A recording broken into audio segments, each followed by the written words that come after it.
She's cute. She's cute. Like, how is she not tired? I don't understand. Honey. Bed. All the way. Good girl. Good girl. Come here. No. No. Good girl. Come here. Come out here. Michelle, why are you making this so fucking hard right now? It's always. Michelle, hi. Hey. No. Oh, good girl. Good girl. Down. Good. Sit. Settle. Settle. Can you have this? Thank you. Good girl. Yes.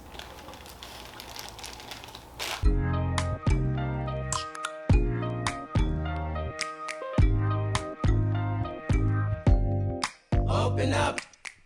You open up. Hi guys, I'm Hannah. I'm Sadie. And we're not straight. Welcome to our channel. Thanks for being here. And welcome back to those of you who have been here before. Yeah, if you haven't subscribed yet, please consider doing so. It helps us out a bunch and it means you'll be the first to know about our Sunday uploads. Yeah. And we want to give a quick shout out to a couple of new patrons from our Patreon. So thank you so much to Kelly S. And Caitlin W. We appreciate your support immensely. We're having a really fun time with Patreon. We started a book club and we had our first book club meeting on last Sunday and it was super fun. So we're really looking forward to the next one. Yeah. If you're a part of that, thank you for being a part of it. And if you are not a part of it and you want to be, definitely give it a look and join us. Yeah.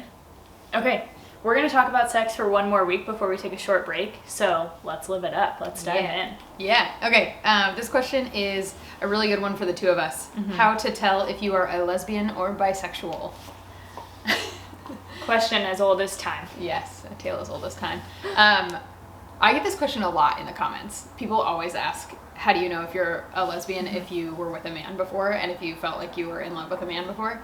And it's, just to keep it short and sweet, it was a long, drawn out, very painful process. So very short, very sweet. Yeah, that was very sweet. But I think for me, it has a lot to do with, we've talked about attraction in previous videos before, and it has a lot to do with that. I find men attractive, but I am not sexually attracted to men. And that is what took me a long time to draw it took me a long time to draw that line and find that distinction for myself. And I still struggle with that. I still kind of question, like, am I attracted to this person?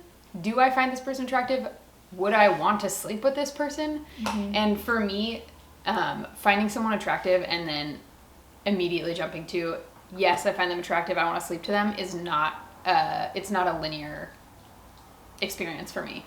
It definitely is all wrapped up in emotion and thought, and there's so much more that goes into it. It's not just, I see a person and I'm like, yeah, I want to jump their bones. Like, that's not a thing for me. Yeah. And we've talked about demisexuality too, and on that note, there's a difference between romantic attraction and sexual attraction too, which complicates the whole thing even more.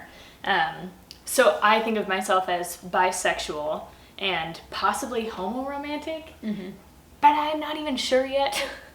So I identify generally as bisexual because I think it's kind of an umbrella term for anywhere in the middle, which is nice because then I can just hide in not knowing really. But I was talking to my therapist last week about distinguishing between a really close friendship and a crush, because I think that's often really hard for, I don't know, like new lesbians or new bisexuals who have been maybe misclassifying a bunch of their previous friendships or relationships. And it almost boiled down to, for me, wanting to be physically close to the person I'm crushing on. And that suddenly made things so much clearer to me and helped me realize, no, I have had crushes on men and women. Neither is like invalidated by the other. And I think it's kind of a universal experience for a bisexual to either hang out with a bunch of people who are lesbian or who are straight and think like, oh, maybe I'm straight or maybe I'm lesbian, and then flip like the day after or later that night. And it's maddening. And I think that's like, every time that happens, it's more confirmation to me that I am somewhere in the middle and it's okay to be somewhere in the middle. Totally. Yeah. I think for me, it was kind of the opposite. It was kind of like, I was like, no, I like men, I'm attracted to men, and I was kind of trying to like push myself over to that side. Before I finally realized that's not the case for me. And another note, if you identify a certain way and then that changes later on, that's fine. I identified as straight for most of my life, and I now identify as lesbian, gay, queer, and that feels right to me, and it doesn't feel like I lived a lie for my entire life. It just feels like I didn't know, and I think that's fine. Yeah. I think that's the case for a lot of people. So if you feel like you are certain that you're bisexual today, but tomorrow that's not the case, that's okay. No one gets to tell you that that's wrong. Exactly. And bisexuality might be a more comfortable in between. People talk about it as a phase. And that's okay too. It doesn't, I don't know, it doesn't like throw shade on the bisexual community because it's not real. It is real. It's how you feel. Yeah. And the opposite is true too. Like you don't have to pass through bisexuality in order to get to gay or whatever. Like you can just be gay. You can also. just be gay. That's okay. You don't have to like have a bi phase. Yeah. This next one kind of continues this same conversation. How does sex with a woman feel different from sex with a man? So many ways. It's very different. But honestly, for me, this feels more about how was sex different with my ex-boyfriend than it is with Sadie. It doesn't feel like it's about gender for me, honestly. It feels like it's about a different experience with a different person, and the gender that they are, because I'm bisexual, doesn't matter as much. Yeah. I think for me it was also really wrapped up in the mental and emotional part of sex. Like it wasn't just the physical. It was the fact that I couldn't really get past these ideas that I had in my head about sex, that men only want to use you for sex, that's the only thing they think about, that I am just one of many options that a man could have. Those things were all cultural and social messages that I got throughout my life that were, I think, kind of building up. And I think the fact that I couldn't get over that was kind of a hint that I wasn't really taking out. My obsession with like the negative stereotypes around sex and men was something that was damaging my ability to have sex with men, and maybe just a symptom of the fact that that wasn't right for me. Yeah, in your relationship, it sounded like because you couldn't fully like get that thought out of your head, you couldn't like maybe fully be present. Right, for sure. And just to be very clear, those weren't messages that I ever got from my relationships. Like those weren't ever messages that I was getting from like men that I was with. It was like society's messages that I was then like imposing on them. That's how it was different for me. I'm like, I don't know. Okay, so the next one, not having confidence in the bedroom and how to get over my fear of the unknown of sex. So we've talked a lot about talking about sex, and I think that that's part of it, talking about it and researching it, because the more you know, the less unknown there is, I guess, to be afraid of. I think about the confidence piece, we've done an episode on body positivity, and I think that is a huge part of it for me. Being able to go into a sexual relationship, not having to spend my mental energy worrying about what I look like or how I'm presenting myself, I think is really freeing. And I think that can be a really big hurdle for a lot of people. I think it's really different for me too. Like I definitely struggle with self-perception. Is that Self, yeah. Self-image. So for me, it's more about being able to really like unconditionally trust the person that I'm with, and when that is true, I can allow myself to be present with that person, and I'm focused on the relationship more than myself, which I know is kind of like a band-aid and it's kind of like a distraction, but I'm focused more on the, I guess, like the interaction than I am on myself. Something I'm working on. I think that I could be better at like acknowledging that that's something that you're still like feeling. I don't know, I think I take for granted that like, because that's not something I'm worried about, it's not something you are either. Yeah. I don't know if this is an answer at all. Maybe I need to. I don't know if this is an my answer thoughts. either.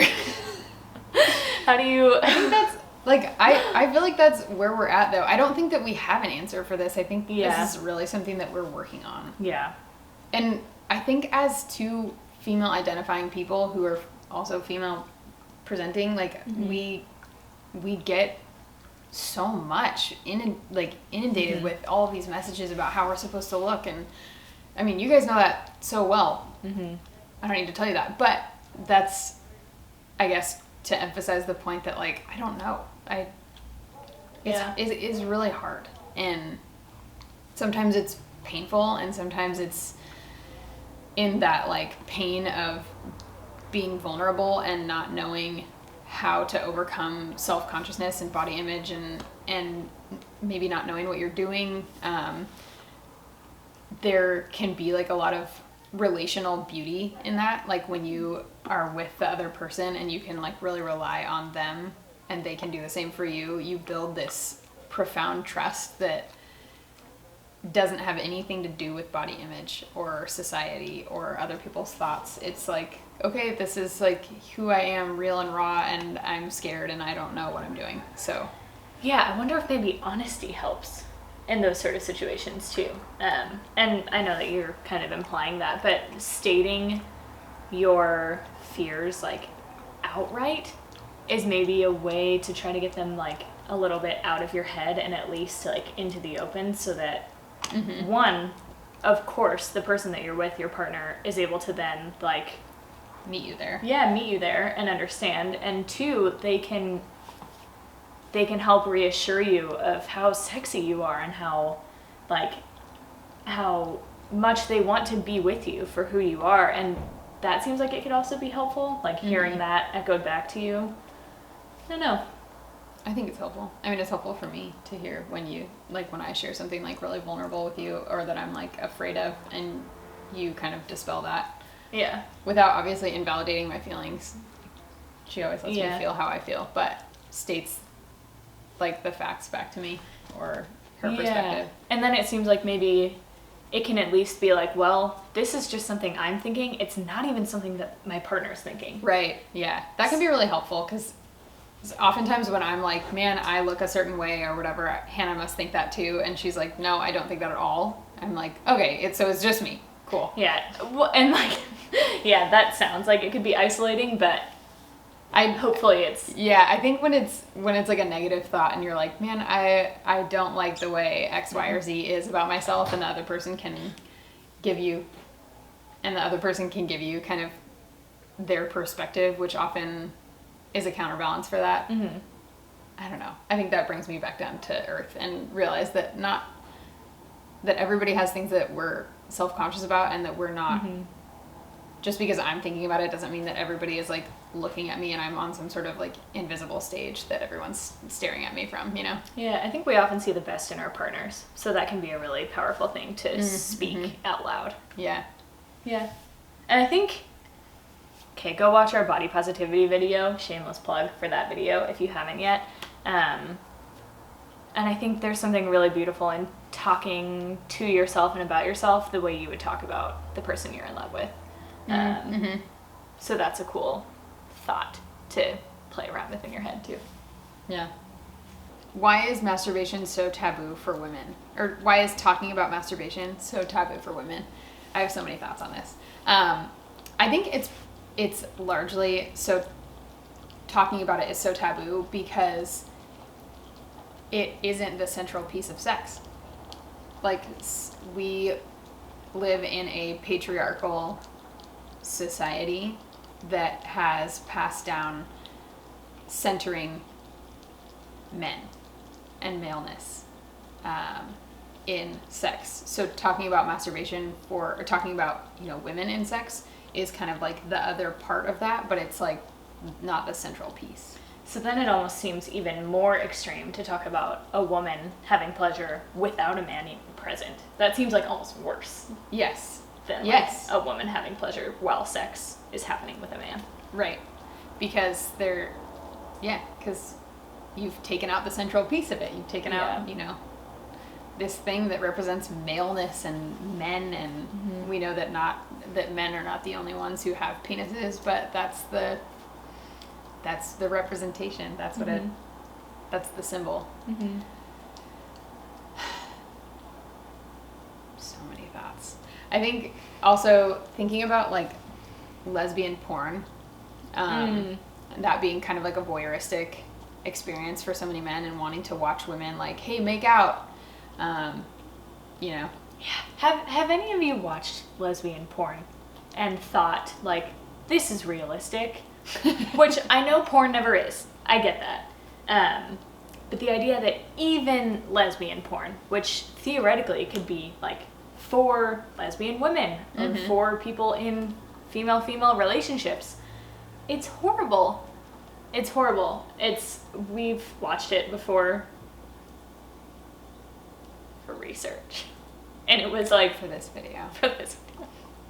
We were like, oh my God, never mind. Does any woman find this enjoyable, or is this only for the male gaze anyway? Yeah. And just to bring it home, our last video was, the top search term was lesbian porn.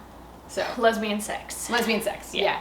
Our demographics for that video, in general, our demographics are like 85% female, 15% male. That's who watches these videos, which is kind of what we would expect. Yeah, makes sense. Yeah, makes sense. For this video, it was almost 50-50. So suddenly flooded all of these men who were searching lesbian sex. So painful. Yeah, painful realization that that is the world that we live in. Even as we try to be really intentional with how we do our videos. If you got to this video because you were searching for lesbian sex and you made it this far, I want to just give you a huge applause because you have really resisted all temptation to click away once you realized we were going to keep our clothes on the whole damn time. Wow, so what a letdown, you know? Yeah, this video will not end with us stripping. Yep. This time.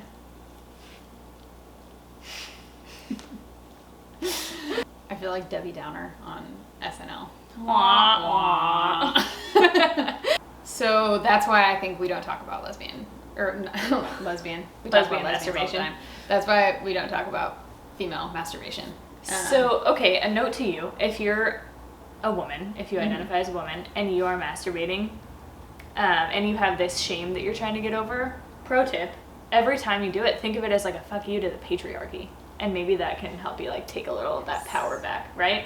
It's like, no, I'm doing this in the face of all of this bullshit. Yeah? I like it. I like it. Wonderful.